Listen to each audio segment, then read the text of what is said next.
नमस्कार माझ्या सर्व ताईंना आराध्या मराठी रेसिपीमध्ये आपणा सर्वांचे स्वागत आहे। चला तर मैत्रिणींनो, आज आपण अशा पद्धतीची भाजी बनवणार आहोत ती सगळ्यांनाच म्हणजे जवळजवळ आवडतच नाही, परंतु ती मी आज अशा पद्धतीने बनवणार आहे की ज्यांना कुणाला आवडत नसेल ना ते देखील आवडीने खातील आणि टिफिन चाटून पुसूनच घरी परत येणार तिने आपण बनवणार आहोत।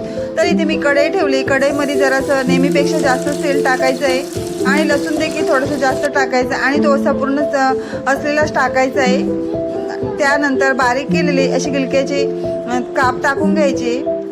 या पद्धतीने आपण आता सर्व टाकून आणि ते छान असे परतून घ्यायचे आणि त्यामध्येच मीठ टाकून घ्यायचे। आधीच मीठ टाकायचे आणि आता मिठामध्ये छान भाजी परतून आणि 5 ते 10 मिनिट वाफवून घ्यायची आहे। आता हे बघा या पद्धतीने छान अशी वाफवून झालेली आहे आणि आता हे बघा पूर्ण तेल सुटेपर्यंत ही वाफवून झाल्यानंतर लागेल त्या प्रमाणामध्ये मिरची टाकून घ्यायची।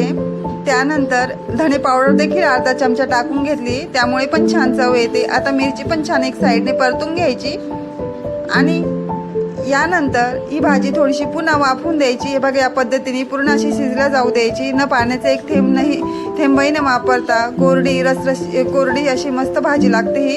त्यानंतर बारीक केलेली कोथिंबीर यामध्ये टाकून घ्यायची आणि थोडासा जाडसर असलेला शेंगदाण्याचा कूट टाकायचा। जर जाडसर शेंगदाण्याचा कूट टाकला असेल ना मैत्रिणींनो, तुम्हाला मी एक ट्रिक सांगते की ना कुठली कोरडी भाजी करताना ना जाडसर शेंगदाण्याचा जर कूट वापरला ना त्या भाजीची चव आहे ना वेगळीच लागते। म्हणजे ना ती आपण कोरडी भाजी खातोय ना असं वाटतच नाही, ती दाताखाली खूप छान लागतं। असं जाडसर कूट असेल तर नक्कीच तुम्ही अशा कोरड्या भाज्यांसाठी ही ट्रिक यूज करा। भाजींना आहे ना अगदी वेगळी चव येणार आणि आवडीने पण खातील। ज्यांना कोणाला ही भाजी आवडत नसेल ना ते अशा पद्धतीने नक्कीच एकदा करून बघा, ते नक्की आवडीने खातील आणि डब्यासाठी दिल्यानंतर तुमचा डबा देखील आहे ना अगदी चाटून पुसून पुन्हा परत घरी येईल, इतकी छान लागते प्रतिम चवीची भाजी बनलेली। तर मग चला एक लाईक शेअर सबस्क्राईबचं बटन दाबायला व्हिडिओ बघितल्याबद्दल धन्यवाद।